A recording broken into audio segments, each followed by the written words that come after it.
महाभारत में कुरुक्षेत्र का युद्ध धर्म और अधर्म के बीच लड़ा गया था। इसमें कई बेहतरीन किरदार और कृत्य थे। हम आज एक ऐसे शूरवीर की कहानी सुनेंगे। उसका नाम बर्बरिक था, जो भीम का खोया हुआ पोता और वंशज था। बर्बरिक घटोत्कच और अहिल्यावती के पुत्र थे। वह दूसरे पांडव भीम के पोते हैं, जिन्होंने लाक्षागृह से भागने के बाद हिडिंबा से शादी की थी।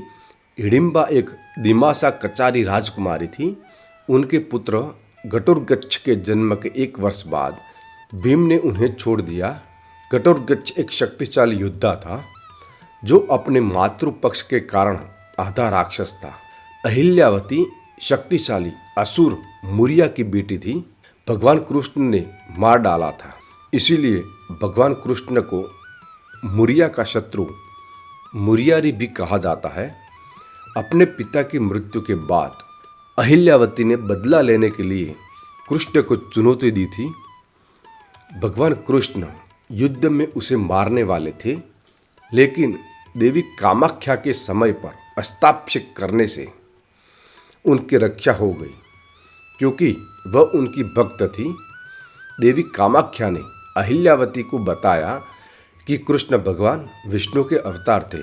इस प्रकार अहिल्यावती ने अपने तरीके सुधारे, कृष्ण को चुनौती देने के लिए उनसे माफी मांगी और कृष्ण ने उसे माफ कर दिया। कृष्ण ने अहिल्यावती को घटोत्कच से विवाह करने के लिए कहा और उसे एक बच्चे का आशीर्वाद दिया, जो एक कुशल योद्धा, ज्ञान का स्वामी और सर्वशक्तिमान होगा। बचपन में बर्बरिक अत्यंत तेजस्वी एवं वीर योद्धा था। उनकी माँ ने उन्हें युद्ध की शिक्षा दी थी। उन्होंने शास्त्र में भी महारत हासिल की थी। एक बार उन्होंने अपनी माँ से धर्म के अनुयायी के लक्ष्य के बारे में पूछा। अहिल्यावती ने उन्हें जन्म के चक्र, धर्म के मार्ग और मोक्ष प्राप्ति करने के लिए क्या करना होता है, इसके बारे में समझाया। वह एक लंबा रास्ता था और बर्बरिक जानना चाहते थे कि क्या मोक्ष तक पहुंचने का कोई दूसरा रास्ता भी है। उसने उत्तर दिया कि यदि कोई स्वयं नारायण द्वारा मारा जाता है तो वह जीवन के चक्रों से मुक्त हो जाता है और स्वयं भगवान का हिस्सा बन जाता है। बर्बरिक ने स्वयं को वासुदेव कृष्ण के हाथों मरने का मन बना लिया था, लेकिन उसे अपने नाना की तरह वासुदेव कृष्ण को मारने के लिए, उकसाने के लिए कुछ कार्यवाही करनी पड़ी। बर्बरिक ने तपस्या की और भगवान अष्टदेव ने उन्हें 3 अचूक बाण दिए। जब उन्होंने कुरुक्षेत्र के अपरिहार्य युद्ध के बारे में सुना तो वह महान युद्ध देखना चाहते थे। यह कौरव और पांडव के बीच का युद्ध था। युद्ध से बचने के सारे विकल्प खत्म हो गए। बर्बरिक ने अपनी माँ को वचन दिया कि यदि उसे युद्ध में भाग लेने की आवश्यकता पड़ी तो वह हारने वाले पक्ष में शामिल हो जाएगा। वह अपना धनुष और 3 बाण लेकर युद्ध के लिए निकला। युद्ध अपरिहार्य था और महान सेनाएं और योद्धा युद्ध के लिए तैयार हो रहे थे। भगवान कृष्ण दोनों पक्षों के सभी महान योद्धाओं के पास यह पूछने गए कि उन्हें युद्ध समाप्त करने में कितने दिन लगेंगे। भीष्म ने कहा उन्हें 20 दिन लगेंगे। द्रोण ने कहा उन्हें 25 दिन लगेंगे। कर्ण ने कहा कि इन्हें 24 दिन लगेंगे और अर्जुन ने कहा कि उन्हें 28 दिन लगेगी। भगवान कृष्ण अन्य सभी योद्धाओं से मिले और उनसे उत्तर प्राप्त किया। सर्वज्ञ भगवान कृष्ण कुरुक्षेत्र की ओर जा रहे अकेले योद्धा बर्बरिक से चिंतित थे। रास्ते में कृष्ण एक ब्राह्मण का वेश बनाकर बर्बरिक से मिले। बर्बरिक कृष्ण के भेष को भी देख सकता था और इसने इसे भगवान को क्रोधित करने का एक अवसर समझा। ब्राह्मण ने पूछा कि वह अकेले और बिना सेना के सवारी क्यों कर रहा है। बर्बरिक ने उत्तर दिया कि वह एक महान युद्ध देखने आया है और परिणाम के लिए वह अकेला ही काफी है और उसे सेना की आवश्यकता नहीं है। ब्राह्मण ने पूछा कि अकेले युद्ध खत्म करने में उसे कितने दिन लगेंगे। बर्बरिक ने उत्तर दिया कि वह इसे 1 मिनट में समाप्त कर सकता है। तब ब्राह्मण ने बर्बरिक से पूछा कि वह अपने शस्त्रागार में केवल 3 तीरों के साथ महान युद्ध कैसे समाप्त करेगा। बर्बरिक ने उत्तर दिया कि युद्ध में उनके सभी विरोधियों को नष्ट करने के लिए एक ही तीर पर्याप्त था और फिर वह उनके तरकश में वापस आ जाएगा। उन्होंने कहा कि पहले तीर का इस्तेमाल इन सभी चीज़ों को चिन्हित करने के लिए किया जाता है जिन्हें वह पहचानना चाहते हैं। दूसरा तीर चिन्हित सभी चीज़ों को नष्ट कर देगा। उसे अपने तीसरे तीर का उपयोग करने की आवश्यकता नहीं, क्योंकि यह उन सभी चीज़ों को नष्ट कर देगा जो चिन्हित नहीं है। अपना काम पूरा करने के बाद सभी तीर उसके तरकश में वापस आ जाते थे। ब्राह्मण ने उनसे पूछा कि वह उनकी शक्ति की जांच करना चाहते हैं, जिसके लिए बर्बरिक तुरंत सहमत हो गया। ब्राह्मण ने उसे एक बरगद के पेड़ की ओर इशारा किया और पूछा कि क्या वह एक तीर से पेड़ की सभी पत्तियों को चिन्हित कर सकता है।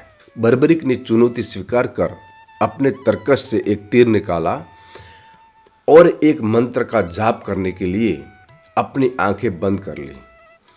ब्राह्मण ने चुपचाप पेड़ से एक पत्ता तोड़ लिया और अपने पैर के नीचे छुपा लिया। जब बर्बरिक ने अपना तीर छोड़ा तो तीर पेड़ के सारे पत्तों पर लग गया और अंततः ब्राह्मण के पैर के आसपास मंडारने लगा। ब्राह्मण ने बर्बरिक से पूछा कि तीर उसके पैर के ऊपर क्यों घूम रहा है। बर्बरिक ने उत्तर दिया कि उसके पैर के नीचे एक पत्ता होगा और तीर उसके पैर के नीचे छुपे पत्तों को चिन्हित करने के लिए निशाना बना रहा था। ब्राह्मण ने अपना पैर उठाया और जो पत्ता उसके छुपाया था उसका निशान लग गया। बर्बरिक ने ब्राह्मण को समझाया कि उसके तीर इतने शक्तिशाली और अचूक है कि अगर बर्बरिक को अपने लक्ष्य का पता नहीं भी होता तो भी उसके तीर अपने लक्ष्य को ढूंढ लेगी। बर्बरिक के तीर घुमाने की यह घटना आगे चलकर कृष्ण की मृत्यु का कारण बनी। जिस पैर के नीचे उन्होंने पत्ता छुपाया वह कृष्ण का कमजोर स्थान बन गया। बर्बरिक के तीर का चमत्कार देखने के बाद ब्राह्मण ने पूछा कि यदि उसे युद्ध में भाग लेना है तो वह किसका पक्ष लेगा। बर्बरिक ने खुलासा किया कि उसने अपनी माँ से वादा किया था कि यदि वह कभी भी लड़ना चाहेगा तो जो भी कमजोर पक्ष होगा उसकी ओर से लड़ेगा। वह पांडवों को कमजोर पक्ष मान सकते हैं क्योंकि उनके पास कौरवों की 11 की तुलना में 7 अक्षौहिणी सेनाएं थी। ब्राह्मण ने उससे कहा कि वह जिस भी पक्ष का समर्थन करेगा वह अपनी शक्ति के कारण दूसरे पक्ष को कमजोर कर देगा। फिर वह पाला बदल लेगा, उसे कोई हरा नहीं पाएगा। वह पक्ष बदलता रहेगा और अंततः दोनों पक्षों की सभी सेनाएं नष्ट हो जाएगी और वह अकेला जीवित बचेगा। बर्बरिक इस व्याख्या से सहमत नहीं हुए और कहा कि वह एक ही बाण से युद्ध समाप्त कर देगा। वह कौरवों का समर्थन करेगा क्योंकि भगवान कृष्ण पांडवों के साथ थे। इनकी इच्छा थी कि भगवान कृष्ण उन्हें युद्ध के मैदान में अपने सुदर्शन चक्र से मार दे और उन्हें मोक्ष प्रदान करें। ब्राह्मण ने अपनी पहचान बताई कि वह स्वयं कृष्ण थे। तब कृष्ण ने उन्हें समझाया कि युद्ध से पहले युद्ध के मैदान की पूजा करने के लिए सबसे बहादुर क्षत्रिय के सिर की बलि देना आवश्यक है। कृष्ण ने कहा कि वह बर्बरिक को क्षत्रियों में से सबसे बहादुर मानते थे और इसीलिए दान में उसका सिर मांग रहे थे। कृष्ण ने बर्बरिक को नारायण के रूप में अपने दिव्य रूप का दर्शन कराया और उसे आशीर्वाद दिया। खुद का सिर काटने से पहले बर्बरिक ने कृष्ण को आगामी युद्ध देखने की अपनी महान इच्छा के बारे में बताया और उनसे इसे सुविधाजनक बनाने का अनुरोध किया। कृष्ण इस पर सहमत हो गए। अपने अनुरोध को पूरा करते हुए बर्बरिक ने अपना सिर कृष्ण को दे दिया। शरीर सहित सिर को कुरुक्षेत्र के मध्य में रखा गया। युद्ध के पहले दिन मुखिया जोर जोर से हंसने लगे और दोनों ओर के सैनिकों को डराने लगा। तब कृष्ण ने उसे सिर को युद्ध के मैदान की ओर देखने वाली एक पहाड़ी की चोटी पर रख दिया। बर्बरिक के सिर ने पहाड़ी से कुरुक्षेत्र का संपूर्ण युद्ध देखा। बर्बरिक पूर्व जन्म में एक यक्ष थे। एक बार भगवान ब्रह्मा और कई अन्य देवता वैकुंठ आए और भगवान विष्णु से शिकायत की कि पृथ्वी पर अधर्म बढ़ रहा है। दुष्ट लोगों द्वारा दी जाने वाली यातनाओं को सहना उनके लिए संभव नहीं था। इसीलिए वे उन्हें रोकने के लिए भगवान विष्णु की मदद मांगने आए। भगवान विष्णु ने देवताओं से कहा कि वह जल्द ही एक इंसान के रूप में पृथ्वी पर अवतार लेंगे और सभी बुरी ताकतों को नष्ट कर देंगे। तब एक यक्ष ने देवताओं से कहा कि वह अकेला ही पृथ्वी पर सभी बुरे तत्वों को मारने के लिए पर्याप्त है और भगवान विष्णु के लिए पृथ्वी पर आना आवश्यक नहीं है। इससे ब्रह्मा जी को बहुत दुख हुआ। भगवान ब्रह्मा ने इस यक्ष को श्राप दिया कि जब भी पृथ्वी पर सभी बुरी शक्तियों को खत्म करने का समय आएगा तो सबसे पहले भगवान विष्णु उसका वध करेंगे। बाद में यक्ष ने बर्बरिक के रूप में जन्म लिया और इस श्राप के कारण भगवान कृष्ण ने उसका सिर दान में मांग लिया। युद्ध के अंत में विजयी पांडव भाइयों ने आपस में बहस की कि सबसे विनाशकारी योद्धा कौन था जिसने उनकी जीत सुनिश्चित की। कृष्ण ने सुझाव दिया कि बर्बरिक का सिर जिसने पूरी लड़ाई देखी थी उन्हें बताना चाहिए कि कुरुक्षेत्र में सबसे महान योद्धा कौन था। जब पांडवों ने बर्बरिक से प्रश्न पूछा तो श्रीमुख ने वीरों का उपहार करते हुए जोर जोर से हंसना शुरू कर दिया। बर्बरिक के सिर ने उत्तर दिया कि उसने अपनी दृष्टि से दो को देखा।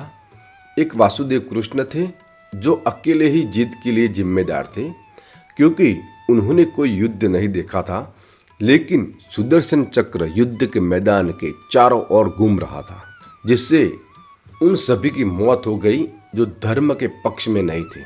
दूसरी उनकी पत्नी द्रौपदी थी जिन्होंने अपना मूल रूप देवी महाकाली के रूप में धारण किया था, जिन्होंने युद्ध के मैदान में अपनी जीभ फैलाई और अपने बलिदान के रूप में सभी पापियों को भस्म कर दिया। यह सुनकर पांडवों को एहसास हुआ कि यह भगवान नारायण और देवी पार्वती ही थे जिन्होंने वास्तव में दुनिया को अधर्म से साफ किया था और पांडव केवल साधन थे।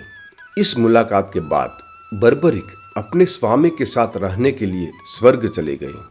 दोस्तों, आपको ये कहानी अच्छी लगी तो मेरी चैनल को सब्सक्राइब कर दिए, लाइक और कमेंट कर दीजिए और बेल आइकन को दबा दीजिए जिससे आने वाली वीडियो की नोटिफिकेशन आपको मिलती रहे। बहुत बहुत धन्यवाद।